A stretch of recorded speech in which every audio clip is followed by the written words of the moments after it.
skema Work From Home yang diatur sebagai berikut: mendorong transformasi tata kelola pemerintahan berbasis digital.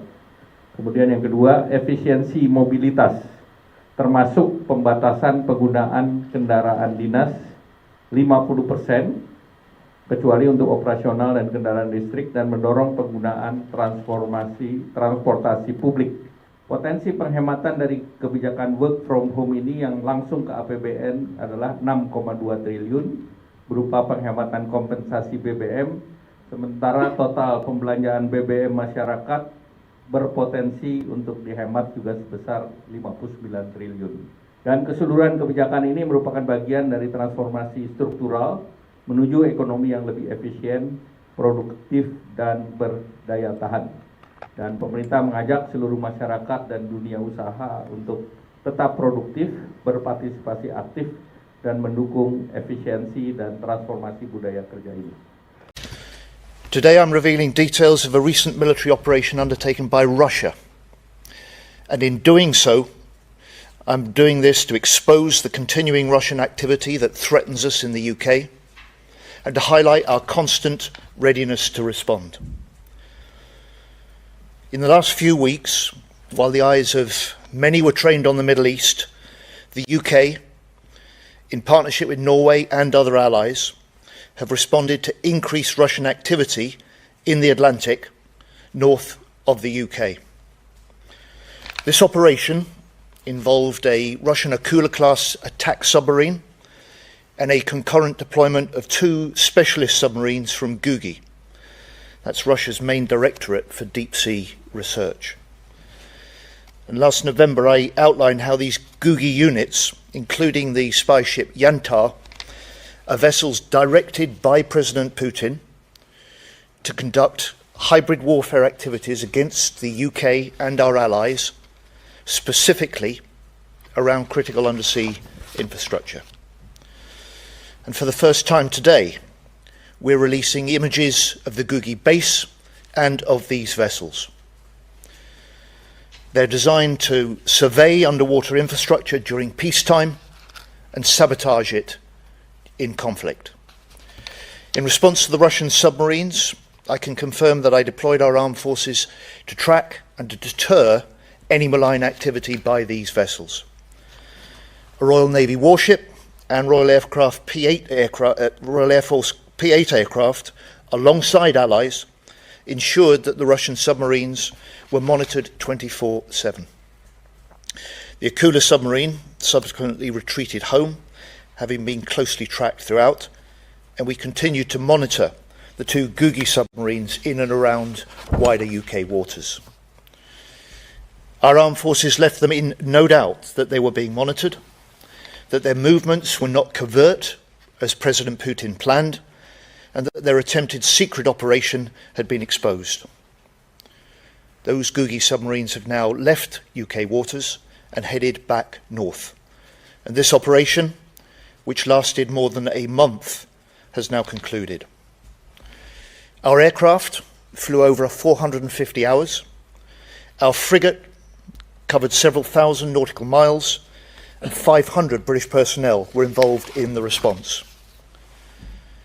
And I'm making this statement to call out this Russian activity. And to President Putin, I say, we see you, we see your activity over our cables and our pipelines, and you should know that any attempt to damage them will not be tolerated and will have serious consequences. Our Strategic Defence Review confirms that the UK faces, and I quote, growing Russian aggression in all domains. And the High North is no less vital to our UK security today than it was when the current conflict erupted in the Middle East. Putin's covert operation failed because this government is delivering our first duty, protecting Britain. Our resolve to track, expose, and confront the Russian threat remains absolute. And that's why this year we're deploying our carrier group where it is most needed, the High North, and why we're leading NATO's new mission, Arctic Sentry. Let me finish where I began with praise for the professionalism of our outstanding armed forces. They are truly the best of Britain. And when a crisis erupts noisily and dangerously, as it has done in the Middle East, I understand people questioning why all UK military assets and personnel have not been deployed to deal with it. But that is not in Britain's national interest. The greatest threats are often unseen and silent. And as demands on defence rise, we must deploy our resources to best effect. Those resources will rise in coming years because of our government's record defence investment. And so, as we act to defend our interests and our allies in the Middle East, we also step up to meet increasing threats in the High North, to strengthen NATO, to stand with Ukraine. And above all, we will always act on the first duty of any government, to protect our UK homeland and keep the British people safe, secure at home and strong abroad. Against us, you talk about how you're seeing them, but why didn't you stop them? Why didn't you shoo them off the critical infrastructure?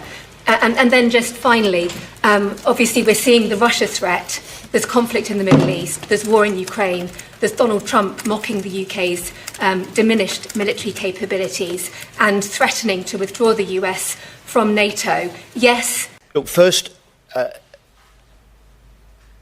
I'm pretty clear that Putin would want us to be distracted by the Middle East. And what I'm setting out today demonstrates that we are not just exposing his covert operation, but we are saying to him that we recognise Russia as the primary threat to the UK and to NATO, and that we will not take our eyes off Putin, whilst at the same time we act to protect our British interests and our British allies in the Middle East. Berlaku from the Sun newspaper. Defence Secretary, I think this is the second time you've told Putin that you see him. The last time was when you surfaced a submarine close to the Yantar. It doesn't appear to have deterred these submarine operations surveilling subsea infrastructure. And the concern is, of course, when he looks back in your direction, he might see a navy that has 5 of its 6 hunter-killer submarines stuck in port, and the other one was in Australia, has now sailed. A Type 45 destroyer that took 3 weeks to get to Cyprus in response to a foreseeable security emergency. What are you doing to make sure that you know, for all the credit you give the armed forces personnel, but to make sure that they have the resources, the infrastructure, the kit that they need to do more than simply watch? And I'd point out that the DIP, the Defence Investment Plan, this key document to set out what you're going to invest in, continues to be months behind schedule. So first, I'd simply say to you, Putin's purpose is secret operations that remain undetected over our critical infrastructure. We've exposed those covert operations. We've made clear to him and his submarines that we've watched them every step of the way, and that were there to be any damage to our cables or pipelines, we would hold him responsible. And I think the nature of the operation that I've set out today demonstrates that we have UK armed forces capable of detecting, capable of deterring, capable of responding if required in order to protect Britain and to protect our vital undersea infrastructure. And that we have a government here and a military that, despite our commitments, quite rightly in the Middle East, will not take our eye off Putin, that recognises and responds to the fact that our primary threat to the UK and to NATO remains President Putin and Russia.